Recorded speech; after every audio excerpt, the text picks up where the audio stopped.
Can you just give us a sense for how much of a difference a couple of wins makes, where you were before to where you are now? I know that all the problems aren't solved, but it has to be a big difference. Yeah, it's a big change in energy for sure.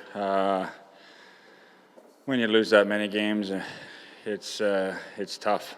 But we were able to find a win against Calgary. It was a tough game. Koski played great, and then I thought kind of a gutsy win against Vancouver, being down 2-0 and coming back. So that's just something that we're got to keep building off of, and try to look to do that again tonight. What's your, I don't know how honest you'll be with this answer, but what's your evaluation of how your group handled it, like internally, when things were at their worst? And you've been around a long time, you've seen it. So how do you think your group did as a unit?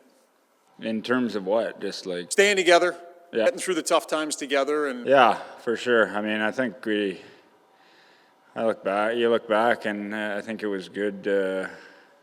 Yeah, a lot of things, but it's tough when you're right in there. It's not a good feeling losing, and but having said that, I think that we're going to come out better as a team for that, and not to say that it's smooth sailing now, but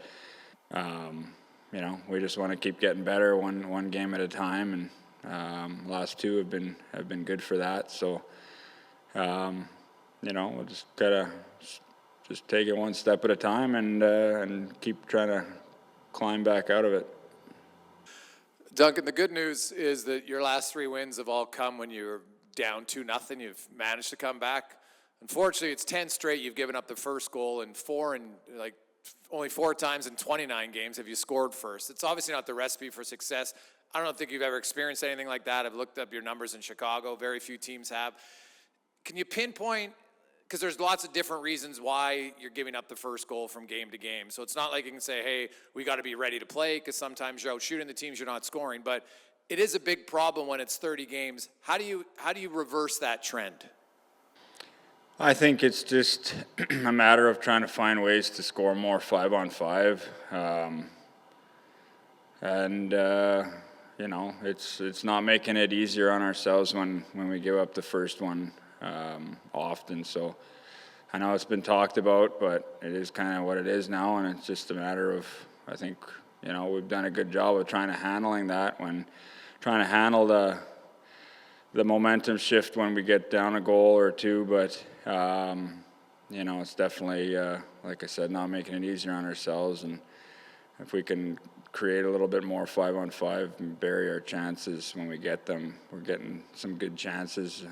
Just not happening. So the other thing too is maybe just we don't think about it too much, and just play hockey, and it'll happen.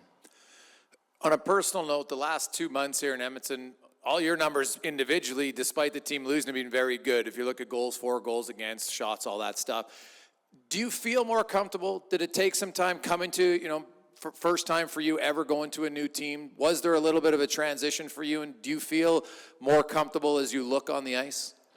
For sure, a little more comfortable. I mean, just being here now and settling in more. But I don't know, been around long enough that I didn't feel like I was uncomfortable. We started out really good, and we won 10 in a row, so I thought that I was doing okay. It was a different role, different line mates, different teammates, so that type of thing. But, just trying to do what I can to help the team, and whatever that it may be, and just try to keep it going, keep trying to get better. Duncan, over here. It sounds like there's a really good chance your team's going to sign Evander Kane in the next couple of days. You guys are going to be on a plane tomorrow, so I hope you don't mind if I ask you today. When you sign in mid-season a big player like that, and a player, that player, what happens among the leadership group? How do you bring that guy into the fold?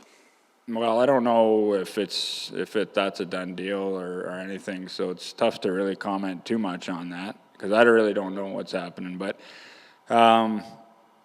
obviously Evander Kane is a good player, and he's, I think a big, strong power forward that's hard to play against. So as far as the leadership group, it's just talk to the guy and talk to different players, get to know them, and I think you try to make everybody feel comfortable, welcome, and part of the unit. And it's no different than anybody else coming to the team midway through the season or through a trade or whatever.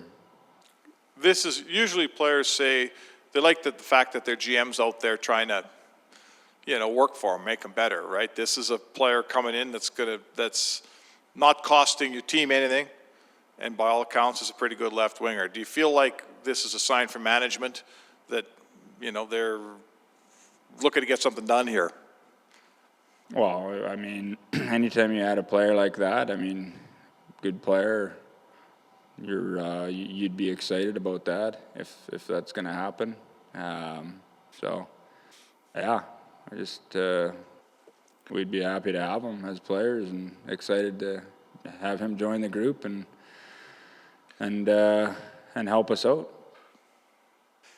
Duncan, you've played Nashville more than Ryan McLeod and Evan Bouchard have played NHL games. Is there an identity with they appear to have a pretty big, heavy team, but has there been a consistent identity in the experiences that you've had playing against the Predators over the last several years? Yeah, always hard games, tough games to play. They play a patient type of game, a well-structured team game. So we've had a lot of battles with them over the years, and there's never any easy games. They're always competing, and always have a lot of good players and good goaltending as well. Thank you.